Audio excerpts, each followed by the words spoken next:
2020 आव जे एकर्ड जादों एकर्डनि उनावहाय माने जोंनि मानसिया बिदि गोदाव सोराव जानो नाङामोन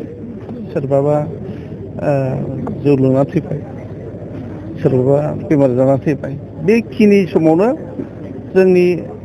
थांनाय आगोलनि दैदेनगिरिफ्रा इउपिपिएलनि दैदेनगिरिफ्रा रावबो सापर्ट खालामाखै बुस्थुआथ' थांनाय जे जोङो एपिपि बेहाय जोङो पार्टिसिपेट खालामदोंमोन आरो गेलेदोंमोन खिन्थु आनफर्चुनेटलि जेबो गैया आरो सापर्ट बेसखौ मोनासै जों बेनिखायनो एपिपिखौ जों नागारनानै दा जोङो नैबे दानि रानिं गभर्नमेन्ट जिथु बिपिएफ बा हाग्रामा महिलारि सार दैदेननायजों जोङो बिथांनि पलिटिकेल पार्टियाव जों हाब्बाय खिन्थु नैबे जोङो माखासे खामानिखौ मावोब्ला सरकार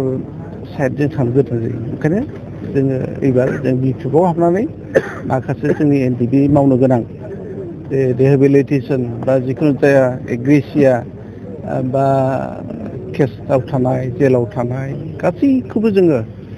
जों मावफुंनो हागोन होननानै आं आसा खालामो आरो सरकारनिफ्राय जोङो बेखौ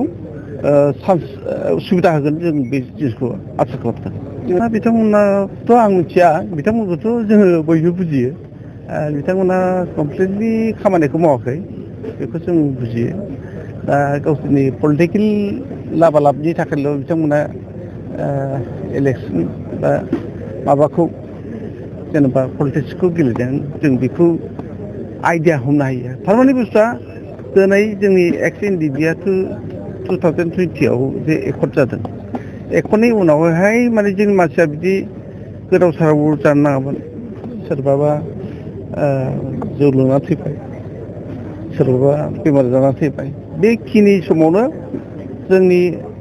थांनाय आगोलनि दैदेनगिरिफ्रा इउपिपिएलनि दैदेनगिरिफ्रा रावबो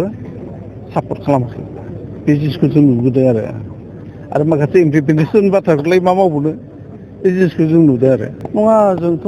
दा सरकार दा माने एक्जिस्टिं बिपिएफ गभर्नमेन्ट दा जोंथ' उफाय गैया दा जों 5 बोसोरथ' जोङो थाबोबायानो आरो नेक्स्ट 5 इयार्सआव जों जुदि थायोब्ला अब्ला जोङो मा खालामगोन उफाय गैया जों ओंखायनो सरकारजों गोरोबदों आरो जोङो नेक्स्ट जोंनि जेनेरेसन लाइमोनफोरखौ